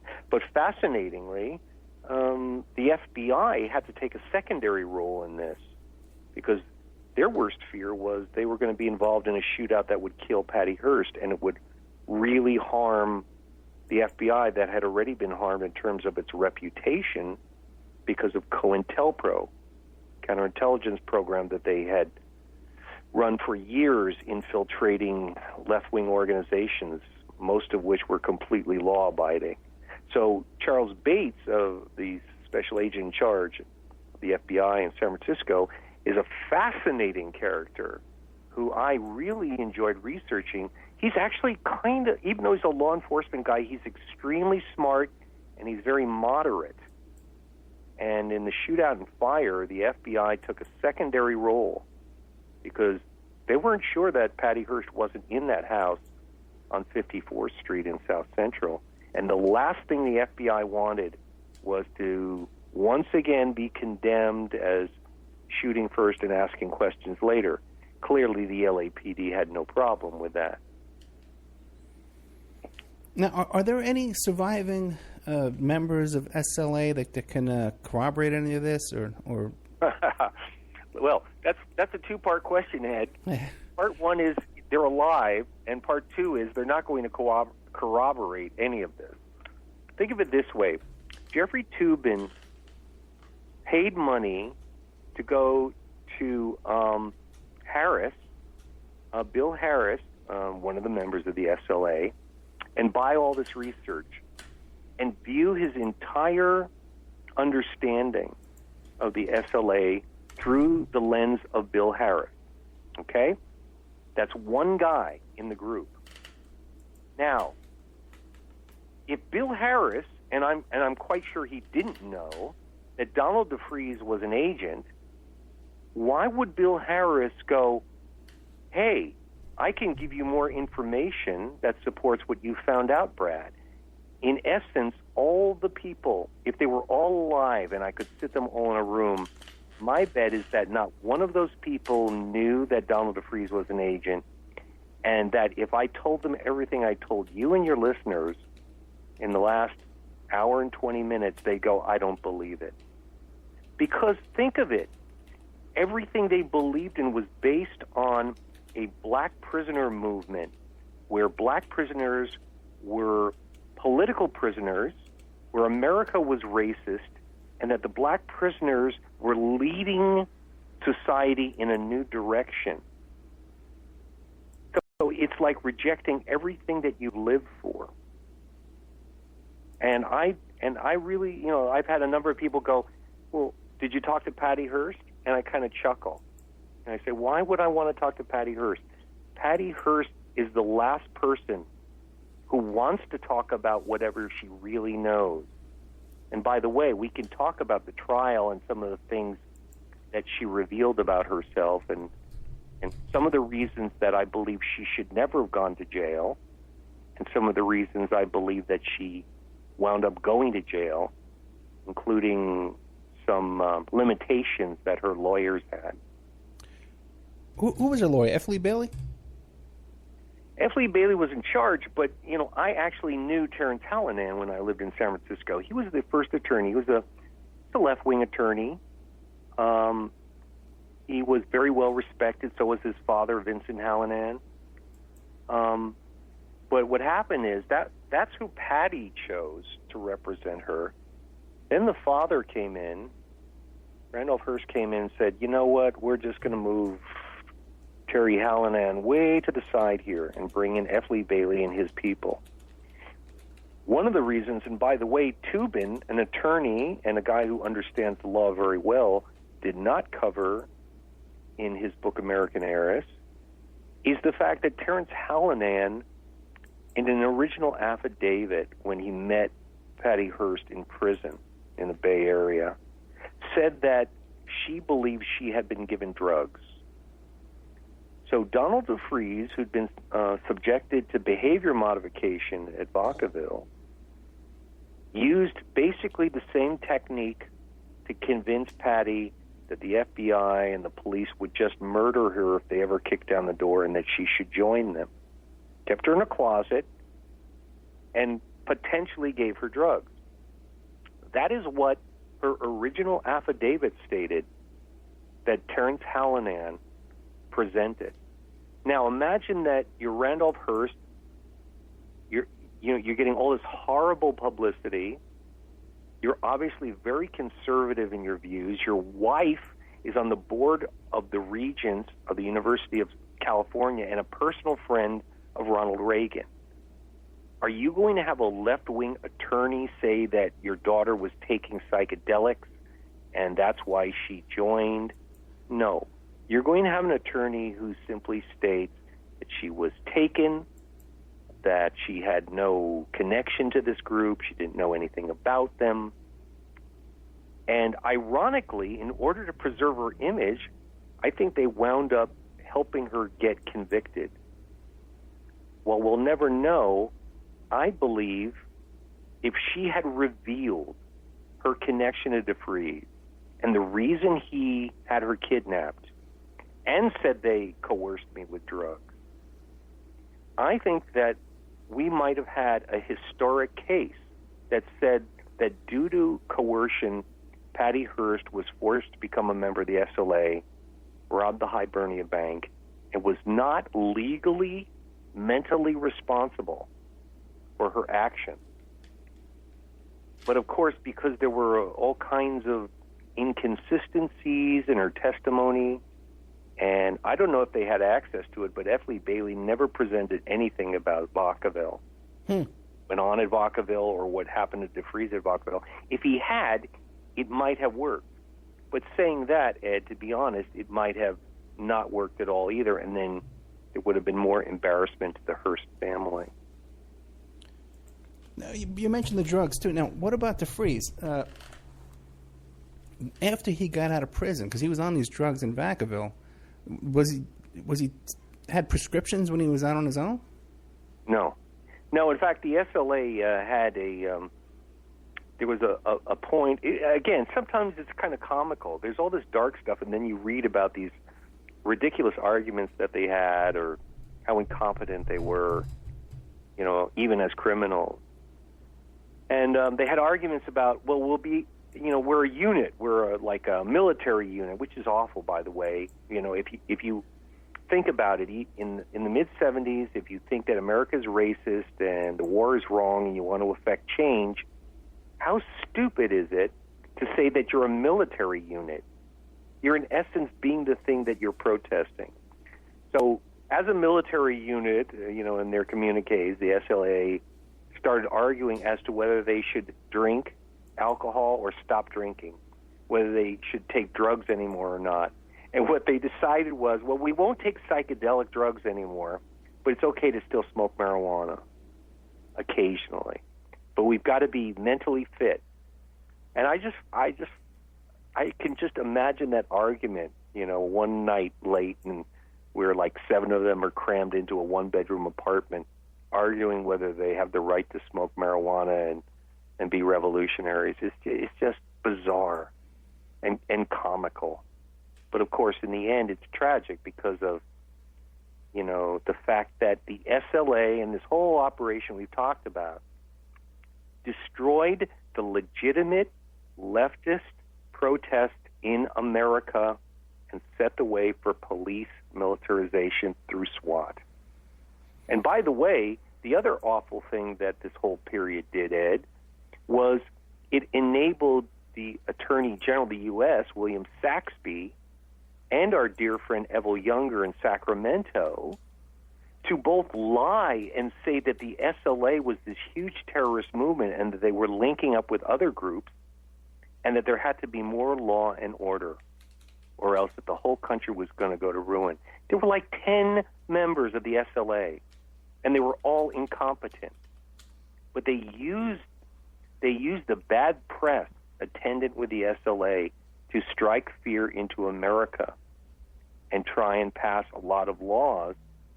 And they knew that these stories weren't true, and yet the Attorney General of California and the Attorney General of the United States were making statements saying that the SLA was part of a larger movement of left-wing terrorist groups, and it was a lie. And in a just America, they would have both lost their jobs. Both Evel Younger and William Saxby would have been thrown out of office for lying about the number, the power, and the effect of the Symbionese Liberation Army, let alone the fact that they were created by the CDC and the CIA, which I'm not even bringing up, but all these lies about how powerful they were and what they were going to do. Are you there? I think we might have lost our guest. Brad, can you hear me? Okay, let's go. Chat room. Can anybody hear me? Can anybody hear me? No, my mic. Okay.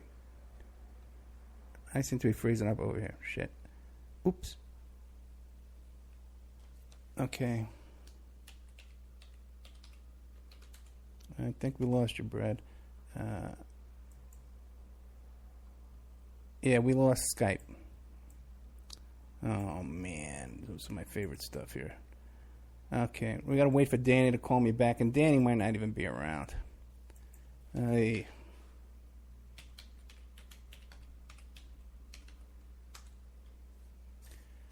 So we'll wait for Danny to come back and reconnect the call here with our guest, Brad Schreiber, who's written the book Revolution's End, The Patty Hearst Kidnapping, Mind Control, The Secret History of Donald DeFreeze, and the SLA. And we just have a little Skype drop. Unless my internet's down here, too. I don't think it is. No, I think I'm cool. Let me check with the chat room, see if we're cool over there. If they're... usually...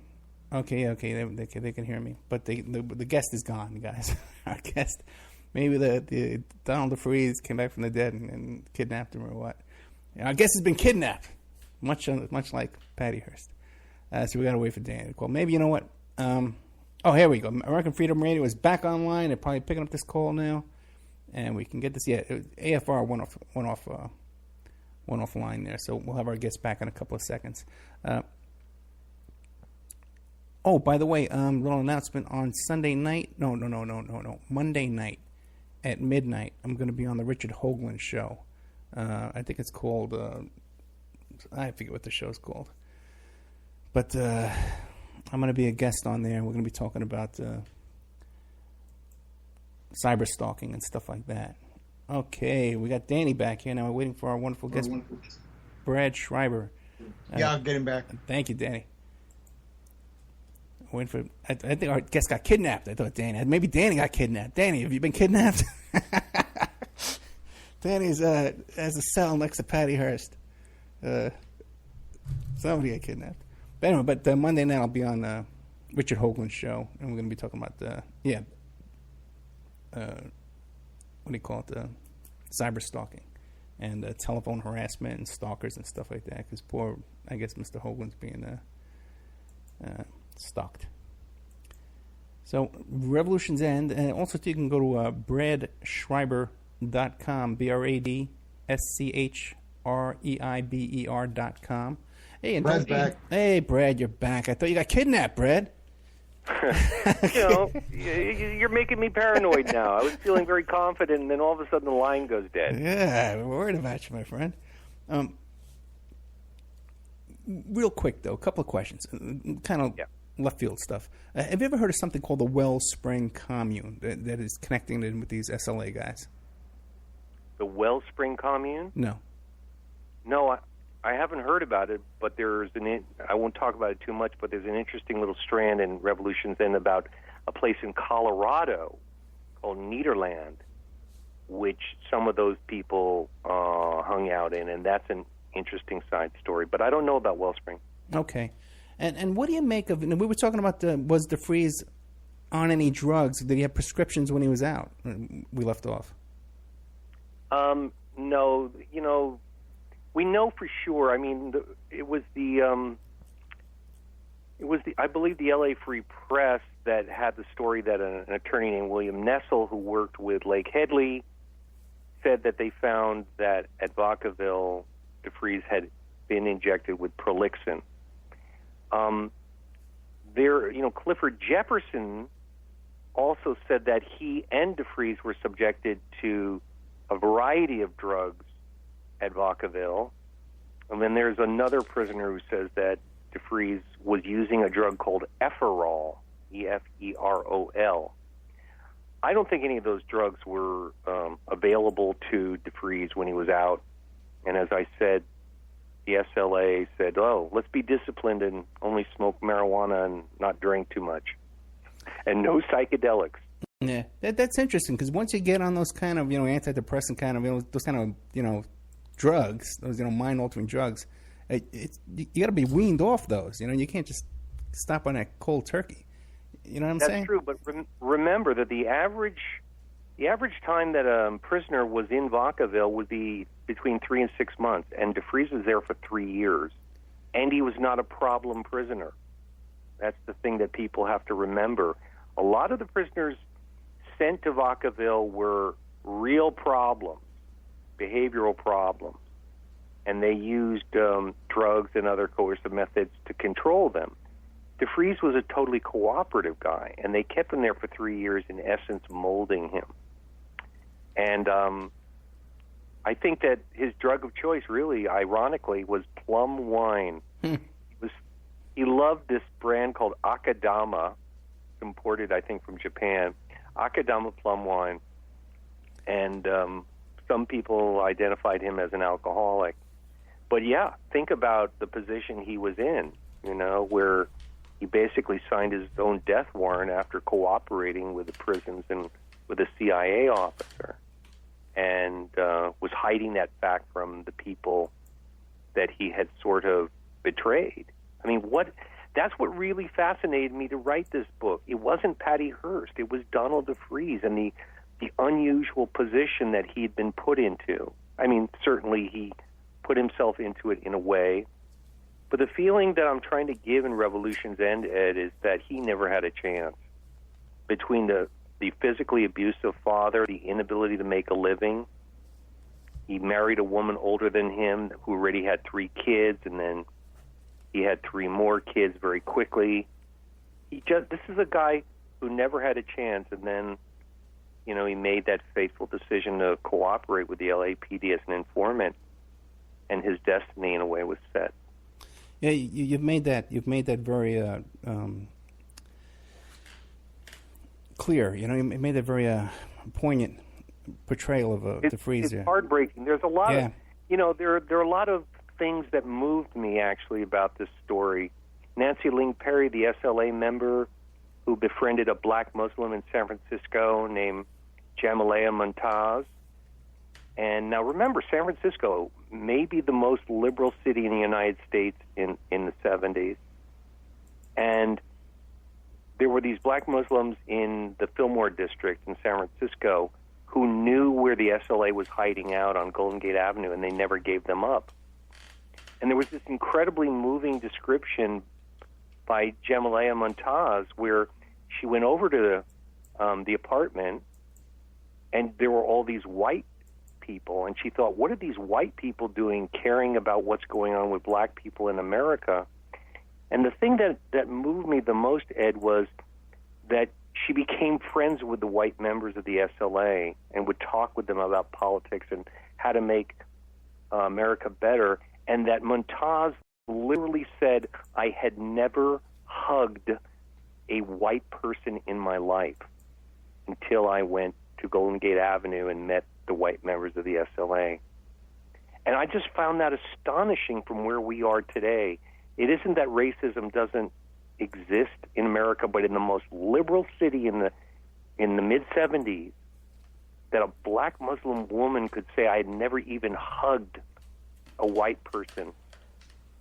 It just shows you what was going on in the country. And that story, I think, makes it more real instead of just saying, these guys were just a bunch of loonies and they all needed to be put down. You come to understand that it's about people who make bad decisions, but that basically wanted to do good. Well, let me ask you this. Now, the 7 heads of the snake was Kwanzaa. Right? Those are the 7 feasts of Kwanzaa. Well, how the hell does that fit in? What's going on with that? This is another fascinating story. So there's a guy named Ron Karenga. Right. Right. Ron Everett is his real name. He was a black nationalist in Los Angeles, and he was an informant. But the difference between informing and DeFreeze informing for the LAPD was Ron Karenga was smart. And Ron Karenga was smooth. And in fact, Ron Karenga visited privately with Ronald Reagan in Sacramento. So here's an informant who is well respected by the law and order establishment. And he created this holiday, Kwanzaa. And lo and behold, the 7 principles of Kwanzaa wind up in the SLA literature as the 7 principles of the Symbionese Liberation Army. And while I can't absolutely be proved, it would seem that Colston Westbrook said, look, when we let you out of when we let you out of Folsom Prison, and you're running the SLA, you're going to need to be able to talk about politics. Here is the symbol we want you to use, the seven-headed cobra. Here are the principles that we want you to espouse when you talk to the white followers. And it all came out of an LAPD informant named Ron Karenga. You know, you would hope that Karenga got a royalty for this Kwanzaa that he invented, you know? But I guess he didn't. He's a fascinating character. There's a photo of him, actually, in the center of Revolution's End. He looks very intimidating, but you know he's well respected, and I believe he's a professor at one of the Cal State Los Angeles campuses. At the time, he was a nationalist. He wanted the separation between the races. He believed that the only way that blacks could get a fair deal in America was by having their own rights in their own neighborhoods. He was a total separatist. It's interesting, though, that no one ever mentions the connection between Kwanzaa and the SLA. I see it every once in a while on the internet, but the strongest connection is we know that Karenga came up with it, and we know that the SLA literature had it. The missing link is, how did DeFreeze get access to it? And the best guess is that Colston Westbrook introduced him to it. That's true. Because at that time, no one heard of Kwanzaa back in 1970, 73. Yeah, no one heard of Kwanzaa back then. Not at all. Yeah, not at all. That never even dawned on me. Yeah. And then, you know, the story is so complex that, you know, in the time remaining, we haven't really talked about the Black Panthers that much. Okay. And I'm fascinated by that angle, not only because our friend Donald DeFreeze was setting up Black Panthers and then ironically winds up living in East Oakland, right in the middle of where the Black Panthers started, but that their history, to really understand how frightened Reagan and Younger and everybody were of the Black Panthers, I found a really fascinating story that in Los Angeles, the Panthers were intent on making South Central Los Angeles so well armed that the LAPD would not even dare to enter the area. Now, what I've done is I've tried to embrace both the danger of the Panthers and the decency of the Panthers. Because don't forget, if you want to take a fair view of the Black Panthers, you also have to remember they started a breakfast program for poor children that J. Edgar Hoover said was the most dangerous program in the United States because it legitimized this group. A group that, by the way, started arming themselves not to kill white people, but to protect their own people in ghettos like East Oakland from police brutality. And certainly that story has to ring true for what's going on in America right now. You know, especially just like a day or two ago, we had the United States government, the Department of Justice, say that there is systemic racism in the Baltimore Police Department. So these things shift over time, but the Black Panthers in 1966 came out of that. Sadly, after a lot of FBI infiltration and disinformation, the Black Panthers sort of consumed themselves. They turned on each other, sometimes based on erroneous information, sometimes based on bad decision-making. And what looked like a very potent political organization basically was destroyed, as a lot of organizations were destroyed in the 70s. Venceremos, a radical organization that Joe Ramiro of the SLA belonged to, it was infiltrated and destroyed. And a lot of these organizations never even did stuff that you would sort of have them arrested for. They printed materials and spoke about the overthrow of the government, but there were no bank robberies by radical organizations in the Bay Area before the SLA. There certainly weren't murders of educators. So you can see how those horrible actions completely eviscerated whatever was legitimate in the left wing. And don't get me wrong, the left wing made a lot of tactical errors in their decisions. But this was infiltration, and it was illegal, and it was wrong. And if you look at today, like people like Al Sharpton, was an active agent for the FBI, going around making cases for him, wiretapping people. And the new Black Panther Party, which seems to be totally infiltrated and a total sham organization today. It seems like it's really hard to know too. Yeah. I have to say it's so difficult, and that's the thing. Infiltration is so effective because you don't know who to trust and who not to trust. And when you think someone is cooperating with the government to set you up, all they have to do is go, no, you're the one saying that in order to destroy us. And it's this never-ending loop of accusations. And meanwhile, whatever is decent about the organization just crumbles. It's sadly highly effective. And it's kind of held us back. It held us back in the civil rights movement. It held us back in the more violent period of the late 60s and early 70s. And I wouldn't be surprised, Ed, if it's affecting what's going on now with the Black Lives Matter movement and all that. I've heard accusations that Black Lives Matter is a terrorist organization out to kill police, and I think that's completely wrong. And I don't think there's any evidence to support that. No, just last night. You can see how people who are fearful of police being shot down in the streets are emotional and want to blame somebody. And wow, here's this organization talking about a white police brutality. They must be responsible for these terrible actions in Dallas. And there's absolutely nothing to support it. So you have to be very careful about accusations. And much as I loved what Mae Brussell did, she made some errors in her scholarship. Oh, well, point that out, because I can replay the Mae Brussels show right after this.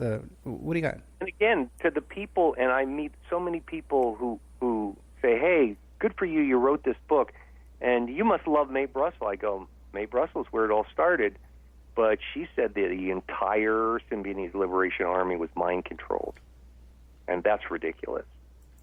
What she missed was the influence of the black prisoner movement and the use of Donald DeFreeze to get well-intentioned white radicals to follow him without understanding what he was doing. I mean, the idea that they were all on drugs or somehow they were all hypnotized to simply follow him, it's just completely unsupportable.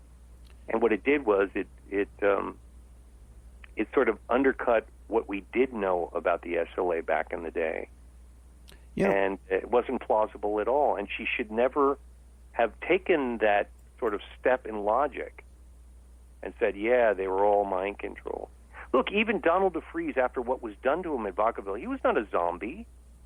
He was not some sort of robot or Manchurian candidate. He made decisions on his own.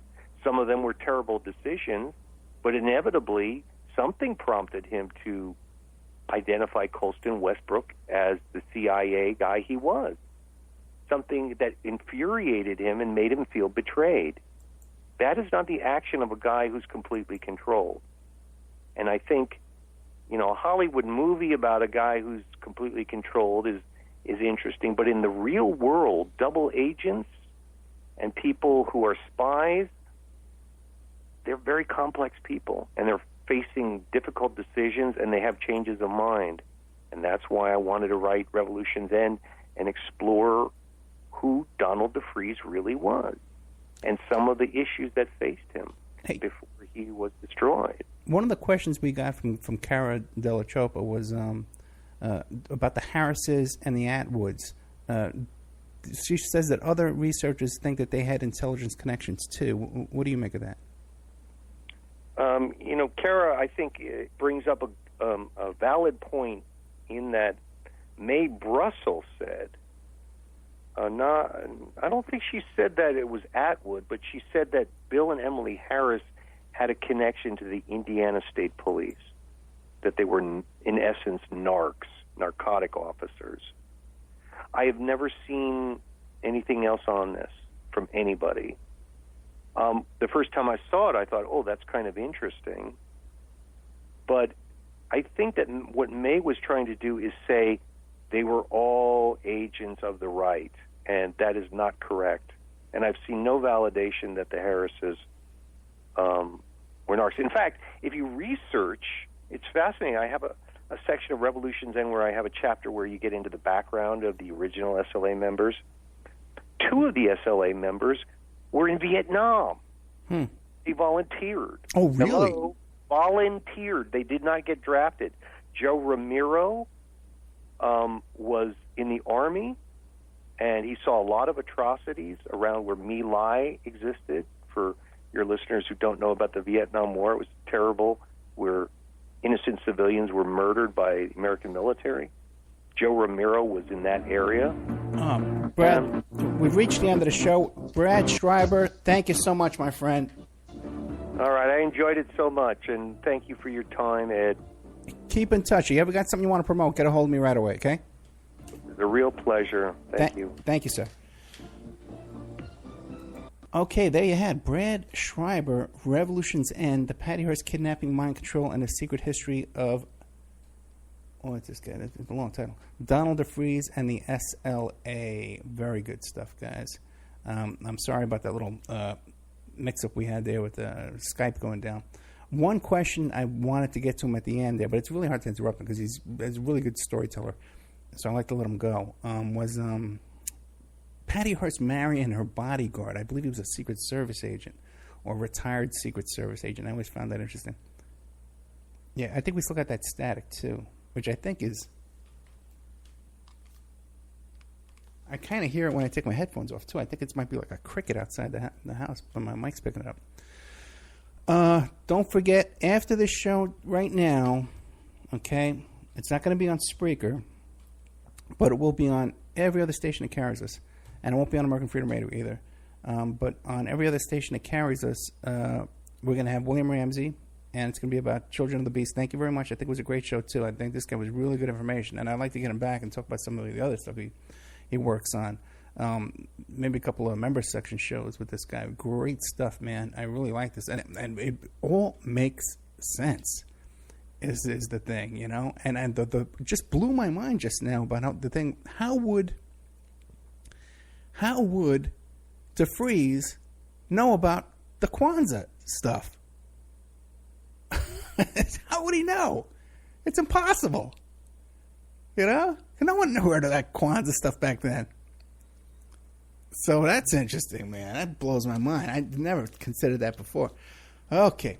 So coming up next is going to be William Ramsey. Nick Drago might be running into a problem because he said that his dad or something's in the hospital. So we may not have the Nick Drago show tonight at 8 p.m. Okay, so keep Nick Drago and his family in your prayers, please, okay? Because that's, who wants that, His dad in the hospital and suffering there. And so Spreaker, everyone on Spreaker, head over to awakeradio.us, and that is where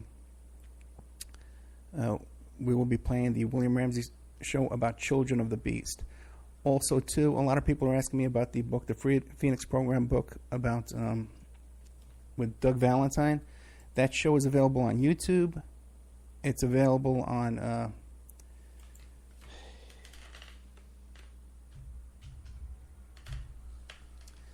available on YouTube. It's available on